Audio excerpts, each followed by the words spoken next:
여러분 안녕하십니까? 오늘은 설날이죠. 여러분들 아침에 일어나가지고, 차례를 지냈으리라고 생각합니다. 하여튼 지금이 벌써 오후 시간이 됐는데요. 오후 12시 5분을 가리키고 있습니다. 전번에 내가 강신옥 변호사의 어떤 회고록 같은 것을 소개한다고 했잖아요. 그게 아니고, 다른 기사를 리딩해 보도록 하겠습니다. 그래서 이 기사는 말이죠. KPI 뉴스라는 이것도 아마 인터넷 언론인 모양이죠. KPI 뉴스라는 그런 언론에 올라온, 강신옥에 관한 기사를 읽어보도록 하겠습니다. 여기 보면은 강신옥, 김재규는 국민 희생 맞고 독재 사슬을 끄는 애국자다. 이런 기사가 나와 있는데, 이 기사가 언제 올라와 있느냐면은, 원래 언제 올라왔냐면은 2020년 5월 28일 날 기사가 올라왔습니다. 그래서 이 강신옥 변호사는 어떤 주장을 했냐면은, 김재규는 국민 희생을 막고 독재를 끊어버린 애국자다, 이런 얘기죠. 그래서 김재규가 박정희를 저격을 하지 않았으면은 무수한 국민들이 유신의 저항을 하다가 무수한 국민들이 죽어갔을 것이다. 그렇게 무수한 국민들이 죽어갈 그런 비극을 김재규가 나서서 막아버렸다, 이런 얘기입니다. 그러니까 김재규야말로 애국자다, 이런 얘기죠. 12.6 사건 김재규 재심 청구로 새 국면. 당시 변호인 강신옥, 내란 목적 아니다. 박정희가 한 짓은 히틀러와 다르지 않다. 김재규가 박정희를 저격한 것은 내란 목적이 아니다, 이런 얘기입니다. 정말 내란을 일으키고자 김재규와 박정희를 쏜 것이 아니고 대한민국을 사랑하는 애국자적인 마음에서 박정희를 쏜 것이다, 이런 얘기죠.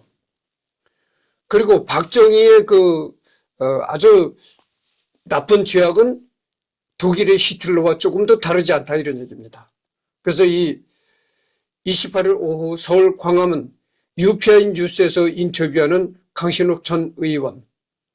그러니까 이 기사가 이제 2020년 5월 28일 날 올라온 기사니까 2020년 정도 돼서 이제 강신옥 변호사하고 인터뷰한 기사가 올라온 겁니다.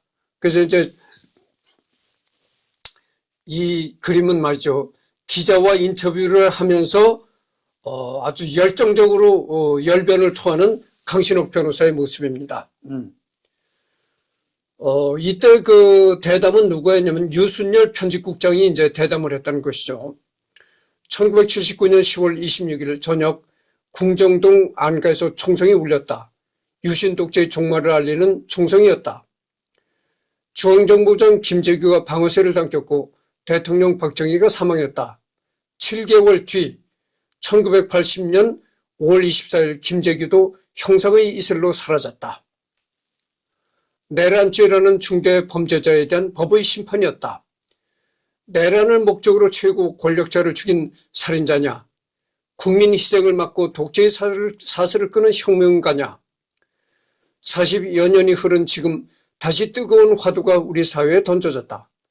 지난 26일 유족의 재심 청구로 무덤 속 김재규에 대한 재평가 이슈가 공론화한 것이다. 그러니까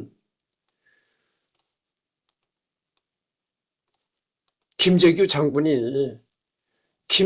장군이 내란을 일으킬 목적으로 박정희를 죽였느냐, 아니면 정말 국민 희생을 막고 독재자가 더 이상 이렇게 독재 정치를 해서는 안 되겠다. 독재 정치의 사슬을 끊어버려야 되겠다. 이렇게 해서 정말 민주혁명가적인 그런 생각에서 대통령을 죽였냐. 이것이 우리 사회에 또다시 떠오르는 문제다, 이런 얘기죠. 그래가지고 26일, 그러니까 아마 2020년 26일 2020년 하면 초여름쯤 됐겠죠. 그때 유족이 또다시 재심 청구를 했다는 겁니다. 재판을 다시 하자. 내가 전번 시간에 얘기했습니다. 내가 전번 시간에 뭐라고 얘기를 했습니까? 이 김재규를 지지하는 사람도 많습니다. 우선 나도 그래요. 우선 나도 김재규 장군님을 지지하잖아요. 내가 블로그에 뭐라고 했습니까? 김재규 장군님 사이보 추모시라는 내가 블로그까지 하고 있는 사람이잖아요.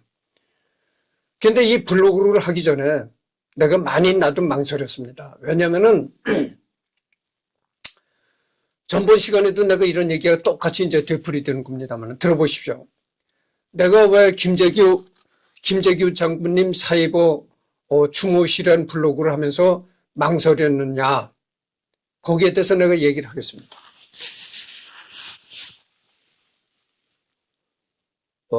박정희의 아드님인 그 박지만 씨가 현재까지 이제 살아있다고죠. 그리고 박정희의 따님인 그 박근혜 전 대통령이 살아있다고죠. 그러니까 박정희의 아주 직계손이 살아있으니까 아직도 박정희를 그렇게 제대로 이렇게 비판하기가 어렵습니다. 여러 가지로 꺼려집니다. 이렇게 비판을 했다고 어떤 또 불이익을 당하지 않을까. 우리나라가 그 언론이 보장되고 자기의 의사를 마음대로 표현할 수 있는 민주국가이긴 하지만 워낙 이 박정희라는 인물에 관한 그런 그 광신도들이 많고 그래요. 사실 이 대한민국에 박정희를 아주 신처럼 생각하는 광신도들이 상당히 많습니다. 그렇고 아들이 또 박정희 아들이 살아있고 박정희 딸이 살아있단 말이죠. 그래서 아직도 드러내놓고 김재규를 찬성하고 싶은 마음이 있지만 대부분이 김재규를 드러내놓고 찬성 못하는 분들이 많으라고 생각을 해요. 그래서 내가 전번에도 얘기했지만 십시일반으로 돈을 이제 모금을 해가지고 김재규 묘에다가 비서까지 설치했거든요. 그래서 십시일반으로 돈을 낸 사람들이 다 자기 이름을 밝히지 않습니다. 지금 현재는. 그게 뭐냐면은 박정희 아들도 살아있죠. 박정희 딸도 살아있지. 그렇단 말이죠. 아직은 때가 아니다 이런 생각에서 이제 자기 그 신분을 밝히지 않는 것 같다고 내가 생각합니다. 근데 앞으로 한 100년이 더 흘러가가지고 그때는 완전히 이 박정희 직계손도 다 죽었다. 이렇게 되면 내놓고 김재규 장군님이 영웅이라고 할 사람들이 많으라고 난 봅니다. 그래서 여기 보면은 그래서 이 강신업 변호사가 하는 얘기도 그래요. 김재규는 정말 애국자다 이런 얘기예요. 김재규가 박정희를 그렇게 쏘지 않았으면은 무수한 국민들이 희생이 뒤따라설 것이다. 이 분마 사태가 떠들썩했잖아요. 분마 사태가 가라앉았을까요? 박정희가 죽지 않았으면요. 분마 사태가 전국으로 번졌을 수도 있다 이런 얘기예요. 정말 대한민국이 큰 희생을 치르고 피바다가 유혈이 낭자하고 전국이 피바다가 된 후에야 어떻게 사태가 수습이 될까 말까 이랬을 것이라고 생각합니다. 그런 비극을 김재규가 막았다는 것이죠. 그러니까 김재규 장군은 영웅이요 애국자다 이런 얘기입니다.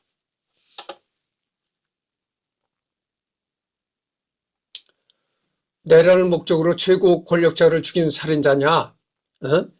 국민 희생을 막고 독재의 사슬을 끄는 혁명가냐? 그러니까 이 단순한 살인자냐? 진짜 대한민국을 사랑한 혁명가냐? 다시 밝혀보자 이런 얘기예요. 40여 년이 흐른 지금 다시 뜨거운 화두가 우리 사회에 던져졌다. 지난 26일 유족의 재심 청구로 무덤 속 김재규에 대한 재평가 이슈가 공론화한 것이다. 유족과 변호인단은 내란죄를 부정한다. 살해 동기는 내란 목적이 아니라 자유민주주의 회복이었다는 주장이다. 사법적 결론을 뛰어넘어 역사 재평가로 이어질 중대 심판이 열리게 된 것이다. 내가 얘기했잖아요. 아직도 이 박정희의 아들, 딸들이 살아있기 때문에 제대로 그 의사 표현을 꺼리는 사람들이 많다. 그러나 앞으로 100여 년이 흘러간 시점이 되면은 정말 마음 놓고 김재규 장군이야말로 민주화를 위해서 투쟁한 영웅이었다고 의사표현을 할 사람이 많을 것이다 이런 얘기를 했습니다. 네, 그렇잖아요. 나도 망설였다고.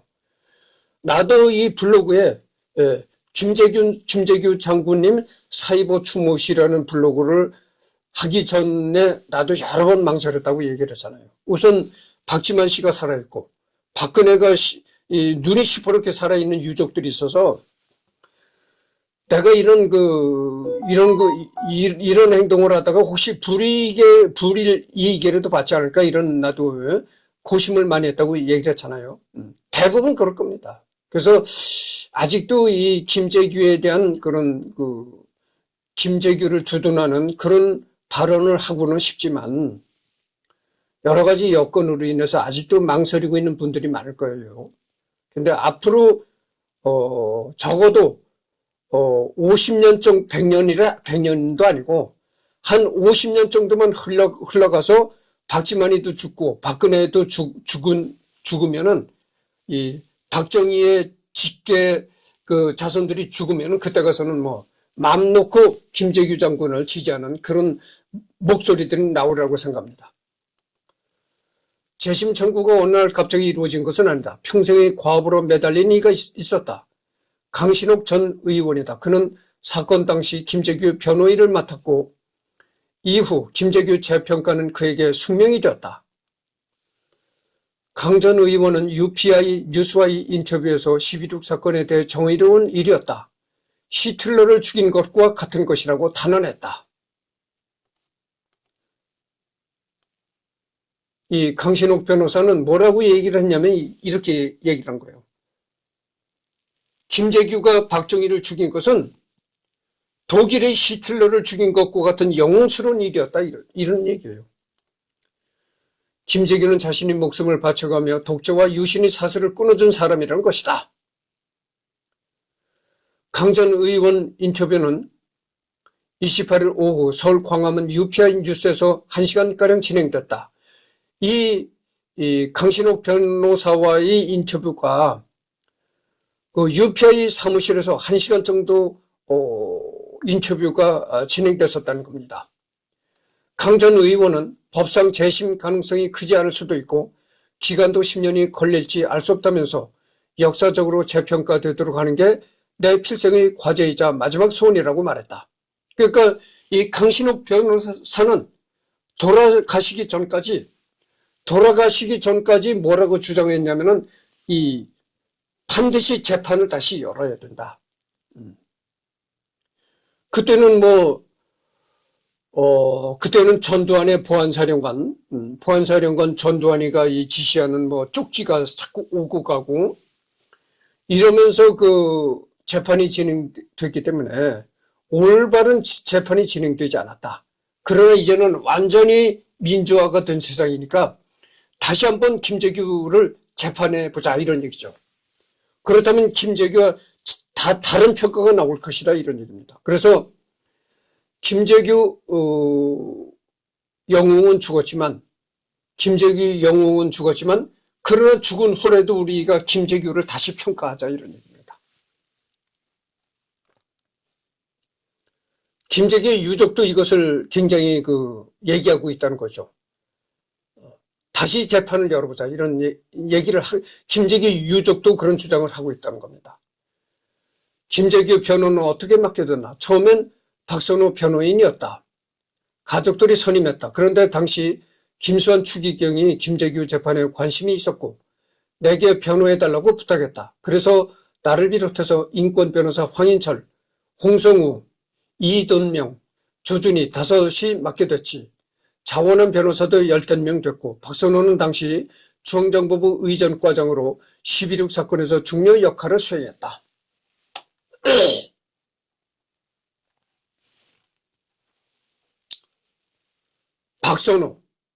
박선호가 강신옥이 자기한테 변호해달라고 부탁을 했었다는 겁니다. 그래서 강신옥이 자신 말고도 황인철, 홍성우, 이돈명, 조준희 이런 5명이 이제 변론을 맡게 되었다 이런 얘기죠. 쉽지 않았을 텐데 두려웠지. 그러나 우린 용기가 있었다. 정의로운 일이었고 무엇보다 김재규와 같은 생각이었다. 박정희는 죽어야 한다고 생각했으니까. 히틀러를 죽인 것과 같은 거다. 물론 경제적으로 잘 살게 된 면도 있지만 박정희가 한 짓은 히틀러와 한 것과 다르지 않다. 처음부터 고초를 겪을 수 있다는 각오로 시작했다. 나는 이미 민청학년 사건을 변호하다가 잡혀 들어가서 7개월 형무소에도 있었다. 그때 김지아도 변호했고 김지아는 요즘 많이 변한 것 같던데 정신건강이 나쁜 거다. 총기를 잃은 거지. 이 김지아 시인이 말이죠. 원주에 가면은 그 박경리 이 문학관이 있습니다. 박경리 기념관이 있어요. 강원도 원주에 가면. 그래서 이제 그 박경리가 노년기에는 강원도 원주에 내려가서 생활했거든요. 그래가지고 이제 강원도 원주에 박경리 그 문학 기념관이 있습니다. 이 김지아가 바로 누구 사유였냐면은 그 박경리 작가의 사유였습니다. 이 김지아가. 이 김지아도 박정희를 굉장히 나쁘게 생각하고 비판했던 사람이에요. 그래서 김지아도 그것 때문에 이제 유신을 반대하고 유신을 비판하다가 김지아도 이제 옥살이를 했었던 그런 사람이죠. 근데 지금은 뭐 김지아도 나이가 많았는데 이제 늙어서 세상을 떠났죠. 그래서 이 강신욱 변호사가 하는 얘기가 바로 그겁니다. 박정희는 죽어야 한다. 히틀러와 똑같은 인간인데 그걸 어떻게 용납할 수가 있느냐. 만약에 우리가 박정희를 용납한다면 대한민국은 민주국가가 아니다 이런 얘기죠. 당시 협박이나 신변의 위협은 없었나? 왜 없어? 전화해서 그만두라고 협박하고 보안사의 내 선배인 어느 장군이 그만둬라. 앞으로 좋지 않다 이런 식으로 협박하곤 했다. 당시 항상 위협을 느끼며 지냈다. 나는 김재규가 대법원에서 사형 선고받는 날 지하실에 끌려갔다. 그래서 김재규가 사형되는 것도 보지 못했어. 그래서 기자가 물은 겁니다. 김재규를 변호하게 되면은 여러 가지 신변상의 그 협박이 들어오고 위험이 뒤따를 텐데 어떻게 무섭지 않았습니까? 이렇게 질문하니까 나도 무서웠다. 하지만 우리 대한민국의 민주화를 위해서 총을 쏘고 억울한 누명을 쓰고 김재규가 잡혀 들어갔는데 그 사람을 모른다고 외면할 수가 있겠는가? 그래서 나도 겁이 났지만 그 용기를 내서 변호하게 됐다 이런 얘기죠. 그리고 김재규를 변호한 뒤에는 협박 전화를 내가 많이 받았다. 그만둬라. 김재규 변호하는 걸 그만둬라. 그리고 나는 김재규가 대법원에서 사형 선고 받는 날 지하실에 끌려갔다. 그래서 김재규가 대법원에서 사형 선고를 받는 날 강신욱이 나는 중앙정보부 지하실로 끌려갔다. 그래서 나는 김재규가 사형당하는 것도 보지 못했다 이런 얘기입니다. 내가 블로그에 뭐라고 했습니까? 김재규 장군님이 이 세상을 떠난 지 상당한 시일이 흘러갔잖아요. 그런데도 내가 김재규 장군님 사이버 추모실이라는 블로그를 하면서 나도 위협을 느낀다고 했잖아요. 박정희 광신도들이 그렇게 많다니까. 내가 김재규 장군님 사이버 추모실을 하다가 광신도들한테 폭행을 당할 수가 있다 이런 얘기죠. 충분히 그럴 위험이 있는 겁니다. 우리나라의 박정희 광신도가 얼마나 많은 줄 아십니까? 여러분들 그 유튜브에 이렇게 들어가 접속해 보면은 정말 박정희가 신이야. 박정희야말로 참 너그러운 성품을 가지고 촌노들과도 이렇게 스스럼 없는 대화를 나눴대. 촌노들이 그 박정희 앞에서 막 욕을 해도 허허 웃고 말았다는 거야. 아니 그러면서 박정희 띄우기에 그 유튜브에도 그렇게 박정희 띄우는 인간들이 있어요. 내가 그래서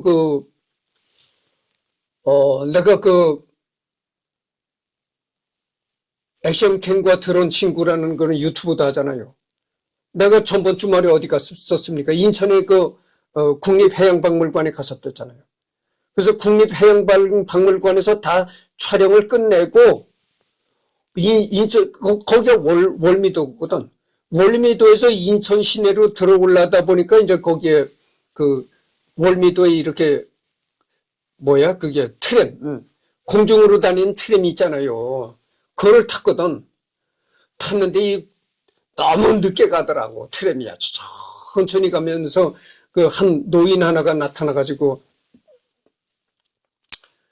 여러 가지 해설을 하는데 그 노인이 이게 또 박정희 광신도더라고. 그 트램 그러니까 월미도에서 이제 인천역까지 운행하는 그 트램 안에서 해설하는 노인이 나타나는데 그 노인도 박정희 광신도더라고. 박정희 대통령이란 건 이름에 올리질 않는데, 그러니까 박정희 대통령이란 건 이름에 올리지 않는데 가만히 얘기하는 그 논조가 박정희 찬양이더라고. 우리나라가 처음으로 우리나라는 정말 아주 농업국가였다. 아주 정말 돈 없는 농업국가였다. 초가집만 가득하고 그런 농업국가가 처음에는 가발을 만들어서 수출했고 또 독일의 간호사까지 파견했다. 그래가지고 우리 아리따운 대한민국의 아가씨들이 독일에 가서 그렇게 여러 가지 허튼 일을 했다. 그러면서 우리 경제가 차츰 좋아졌다. 이러면서 얘기를 하는데 그게 다 알고 보면 그게 다 박정희 찬양식이야. 그러게 박정희 광신도들이 많아요. 진짜 김재규 함부로 칭찬하다군요. 박정희 광신도들한테 어느 순간 폭행을 당할는지 모른다니까. 그래서 내가 그 블로그에 썼잖아요. 박정희 광신도한테 폭행당해 죽으면은 내가 영광으로 생각하겠다. 이런 글까지 내가 써 올렸잖아요. 그래서 이 김재규를 찬양하는 일에는 아직도 이렇게 위험을 많이 느낍니다. 아주 그렇게 광신도들이 많아요. 그래서 박정희가 참 민주적으로 좋은 지도자인 사람은 아닌데 어떻게 이렇게 광신도들이 많이 생겼느냐. 나도 참 놀라워요. 그러니까 이때 박정희가 살았을 때 얼마나 박정희 중앙정보부가 얼마나 박정희를 우리나라 국민들한테 세뇌를 시켰는가. 정말 가슴을 치고 통탄할 일입니다. 여러분, 지금은 중앙정보부가 아니잖아요. 지금은 국가정보원입니다. 지금은요, 이 국가정보원법도 마음에 여러 가지 법을 고치고 그래가지고 지금의 국가정보원은 절대 정치에 가담을 개입을 못합니다. 내가 그렇다는 걸 내가 알고 있어요. 그렇기 때문에 여러분들 겁내하지 마십시오. 지금은 아무리 박정희를 비난한다 하더라도 광신도들한테는 폭행을 당할지언정 국가기관인 국가정보원에서는 절대 붙잡아가지 않습니다. 그렇다는 걸 이 시간에 분명히 얘기를 합니다. 내가 정말 평범한 국민이잖아요. 평범한 국민이 이렇게 열을 올릴 정도로 열변을 토해낼 정도로 흥분할 정도였다 이거죠. 박정희가 그렇게 무지막지한 일을 저질렀다 이런 얘기입니다. 그렇지 않으면 내가 왜 이 평범한 이승열이가 왜 정치를 가지고 내가 열을 올리겠어요. 내가 지금 얼마나 지금 대한민국 정치가 얼마나 지금 혼란해지고 있습니까? 그래도 내가 지금 현재의 정치에 관해서 일절 내가 얘기를 안 하잖아요. 네, 박정희 시절을 얘기를 하면 나도 모르게 이렇게 열정이 올라간다니까. 박정희가 너무나 죄악을 많이 저질렀다 이런 얘기예요. 최우진수를 보면 신념을 갖고 한 거사인데 거사 후 계획은 없었던 건가? 확신을 갖고 한 일이지만 이후 계획은 구체적으로 없었다. 국민 희생을 막고 자유민주주의 회복을 위해 감행한 거사니까 국민이 평가해 줄 거라 생각한 거다. 김재규의 최후 진술은 변호인이 써준 게 아니다. 원고도 없이 김재규 스스로 한 변론이었다. 김재규가 30분간 말로 한 것을 내가 외부에 알렸다. 당시 군부는 김재규를 집권욕을 가진 이로 몰아붙였다. 그러나 김재규는 박정희를 죽이고 권력을 가져야겠다는 생각을 가진 사람이 아니었다. 집권욕보다는 애국심이 강한 인물이었다. 박정희를 죽이고 나서 자기가 어떤 자기가 박정희 죽은 후로 어떤 대권을 잡아보겠다. 이런 생각에 추호도 없었다. 이런 얘기죠. 김재규한테는 그런 생각에 추호도 없었다. 오로지 대한민국의 민주화를 위해서 쏜 것이다. 이런 얘기죠. 그래서 이제 기자가 또 물었어요. 결국 김재규가 박정희를 쏴 죽인 일이 결국은 죽소서 개준꼴 된 것이 아니냐. 그 후로 또 신군부가 나타난 것 아니냐. 그러니까 죽소서 개준꼴 된 거 아니냐. 이렇게 이제 기자가 물은 겁니다. 결국 전두환 군부 세력의 권력을 차지했다. 그러니까 김재규와 박정희를 쏴 죽임으로써 완전한 민주화가 도래했던 것은 아니고 또다시 신군부가 나타나가지고 전두환 좋은 일만 했다. 이렇게 기자가 물어보니까 그렇지. 그런데 김대중과 김영삼 두 지도자가 대통령이 될 욕심에 11.6 혁명을 제대로 평가하지 못했고 구명도 하지 못했다. 지식인들도 나야겠고 그러나 왜 완벽하지 못했냐. 전두환에게 정권 바치고 이렇게 비판하는 지식인들은 경멸한다. 대통령을 죽인다는 게 보통 일인가. 큰 각오가 있어야 한다. 큰 용기를 훌륭하다고 평가해 줘야지. 이 강신욱 변호사의 말이 절대 옳습니다. 김재규가 박정희를 죽이고 나서 또 신군부가 나타나가지고 또다시 군부 독재가 이어졌다. 이렇게 말은 하지만 그렇다고 해서 김재규를 비판할 수는 없다. 왜냐? 한 국가의 대통령을 죽인다는 게 쉬운 일이냐? 그렇잖아요. 여기 나오잖아요. 한 국가의 대통령을 죽인다는 거는 여러 가지 비판을 많이 받을 수가 있다. 뭐 역적이네, 대통령, 최고 지도자를 죽인 역적이네, 어쩌니 이렇게 비판을 많이 받을 수 있는 일이다. 그것이 간단한 일인가? 한 국가의 최고 지도자에게 총불을 겨눈다는 게 그렇게 간단한 일인가? 많은 용기가 있어야 된다. 그 큰 용기를 실행한 정말 김재규는 용기 있는 사람이다. 그렇기 때문에 김재규가 뭐 죽인 후에 뭐 또다시 군부가 나타났다 이런 비판은 하지 말기 바란다. 이런 얘기를 지금 하고 있는 거예요. 근데 여러분 내가 하고 싶은 얘기는 그겁니다. 김재규가 거사를 저지르고 나서 신군부가 또 등장했잖아요. 근데 신군부가 등장해서 이제 전두환이는 여러 가지 참 안 좋은 그런 일도 많았죠. 그러나 어쨌든 신군부가 집권해서도요, 노태우라는 참 좋은 대통령이 나타났어요. 내가 내 시간 있을 때마다 여러 번 얘기를 하는데, 노태우 대통령은요, 물론 노태우 대통령도 1212 사태를 벌여가지고, 신쿠데타를 벌여가지고 또 집권한 신군부는 확실한데, 이 노태우 대통령은요, 스타일이나 모든 것이 군인 냄새가 나질 않았어요. 이 전두환이는 뭐 연설하는 거나 이런 걸 보면은, 군인 출신 같은 그런 인식이 풍겼는데, 노태우 대통령은 정말 장군 출신이라도 정말 이 말하는 것도 사근사근 민간인 같이 말을 하고, 아주 행동이나 말하는 태도가 전부 군 출신 같지 않았다 이런 얘기입니다. 민간인 정치인 같았다. 그런데다가 노태우 대통령은 내가 얘기를 했잖아요. 이게 또다시 내가 한번 얘기를 해봅시다. 예전에 노태우 대통령 때 대통령은 그냥 이렇게 국민들 연설하러 나오잖아. 연설하러 나오면 손만 흔들고 나왔어. 손만 흔들고 나와서 연단에서 딱 서가지고 보내는 이랬단 말이죠. 연단에 나와서 국민들한테 이 90도로 이렇게 딱 허리를 굽히지 않았어요.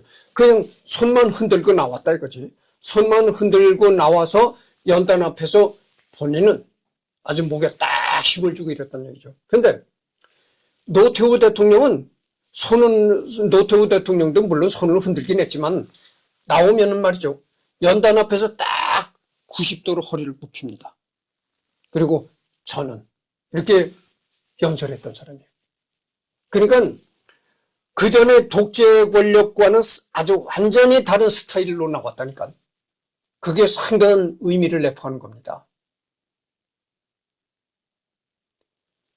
국민이 하늘이잖아. 민주라는 게 뭡니까? 국민이 주인이 된다. 국민이 하늘이다 이런 얘기거든.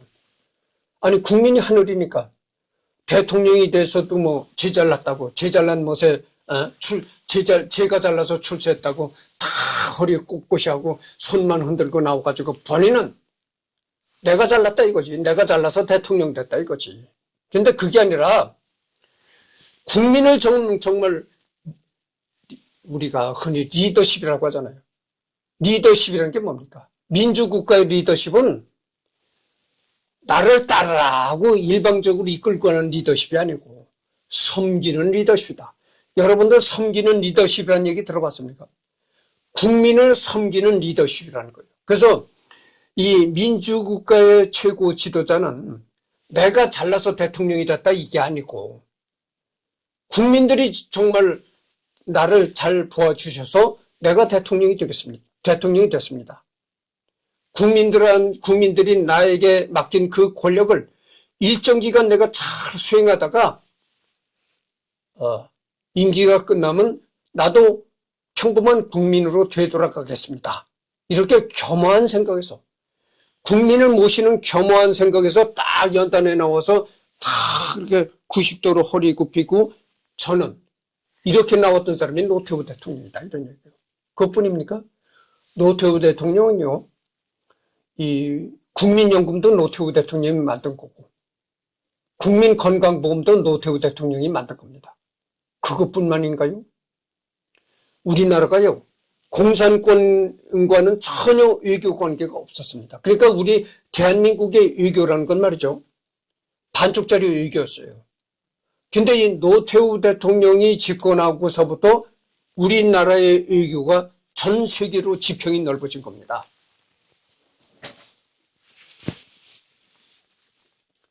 노태우 대통령 덕분에 러시아와 중국도 외교 관계를 맺게 되었다. 이런 얘기입니다. 그래서 여러분들 내가 외교도 얘기를 했지만 외교가 상당히 중요한 겁니다. 내가 얘기를 했잖아요. 유교를 어떻게 막아냈죠? 외교로 막아냈다고 했잖아요. 그러니까 외교라는 것도 그렇게 중요하다고 생각을 해야 됩니다. 근데 그래서 이 노태우 대통령 때 우리가 대한민국이 외교의 지평이 넓어졌다. 그것이 상당한 공입니다. 생각해 보세요. 그래서 똑같은 1212 군사 쿠데타를 일으켰던 사람인데 전두환이는 묻힐 땅을 찾지 못해가지고 그냥 뭐 어떻게 화정을 해가지고 집에다 보관하고 있는지 그 정도 된 거고 노태우 대통령은 그나마 국립묘지는 못 묻혔지만 그나마 전 국민이 이렇게 자주 찾고 이런 그 평화공원에 묻혔잖아요. 아니 그게 뭐 국립묘지 거의 버금가는 곳이 장소죠. 그런데 묻히고 했으니까 노태우 대통령은 국민들의 이 평이 좋았었다 이런 얘기죠. 그러니까 묻힐 땅을 찾아가지고 묻혔다 이런 얘기입니다. 지금도 그래요. 지금도 이 노태우 대통령은 뭐 비자금 문제도 있긴 했지만 이 노태우 대통령은 상당히 국민들의 평이 좋습니다. 일을 많이 했다고 그러죠. 당시 신군부는 왜 자살하지 않느냐고 추궁했다는데 당시 신군부 실세는 김재규를 향해 왜 박 대통령을 죽이고 자결하지 않았냐고 따지듯이 말했다. 김재규는 뒤처리할 수 있는 이는 자신뿐이라고 말했다. 설거지를 하고 자결할 생각이었다고 말했었다. 훗날 국회 50 청문회 때 장세동을 신문한 적이 있다. 당신하는 김재규와 전두환 가운데 누가 더 훌륭한가라고 물었다. 장세동은 한 사람은 대통령을 죽이고 한 사람은 대통령을 지낸 분이라는 의도로 말했다. 그래서 나는 자결해야 할 사람은 김재규가 아니라 전두환이라고 했다. 전두환은 김재규의 발끝도 따라가지 못한다. 아주 나쁜 놈이다.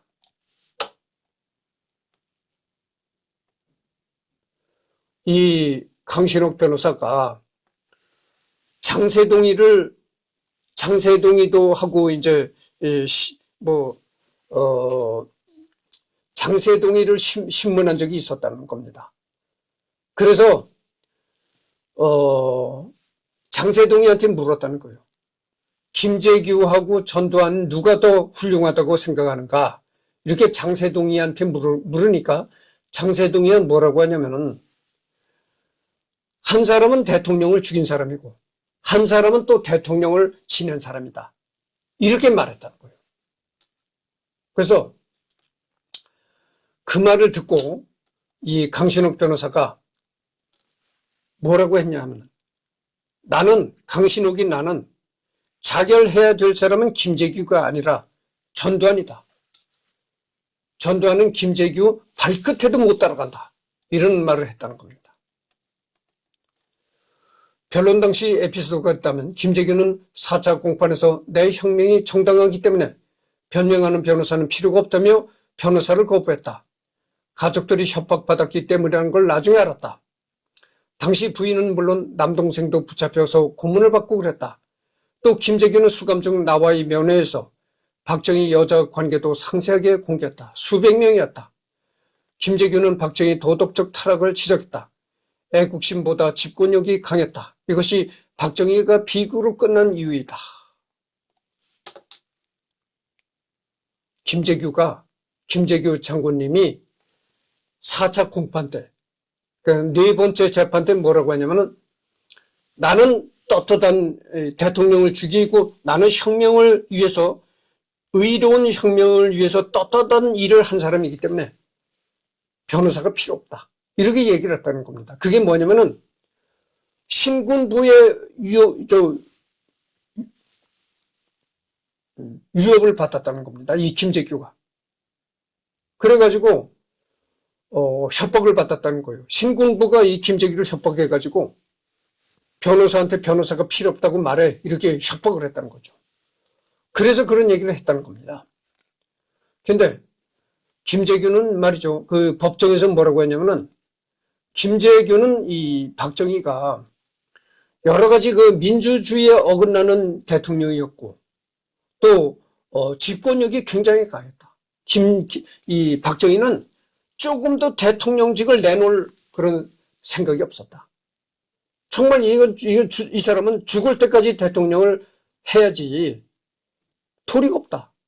자기 스스로 대통령을 내놓는다는 건 뭐 있을 수가 없는 사람이다. 그만큼 이 대통령직에 대한 집착이 굉장히 강했다는 거예요. 죽어도 대통령을 못 내놓겠다는 겁니다. 이 박정희가.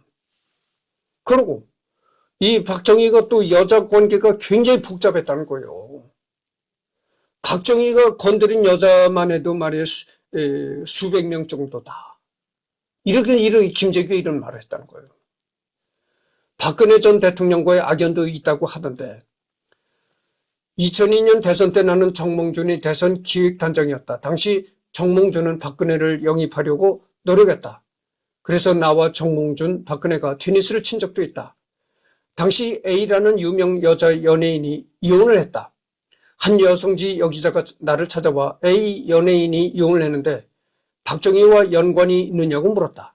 그래서 김재규와 가진 면회 노트를 꺼내서 김재규가 말한 박정희와 관계한 여성 명단 가운데 A라는 여성이 끼어 있는지를 살펴봤다. 없었다.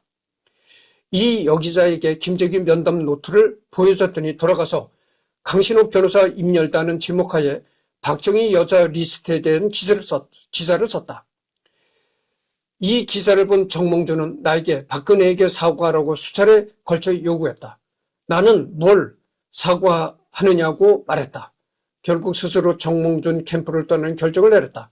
그때 명예롭게 나왔다. 나는 박근혜와의 악연이 시작이었다. 그래서 그때 박근혜와 이제 테니스까지 같이 치고 이럴 정도였었는데 그런 이렇게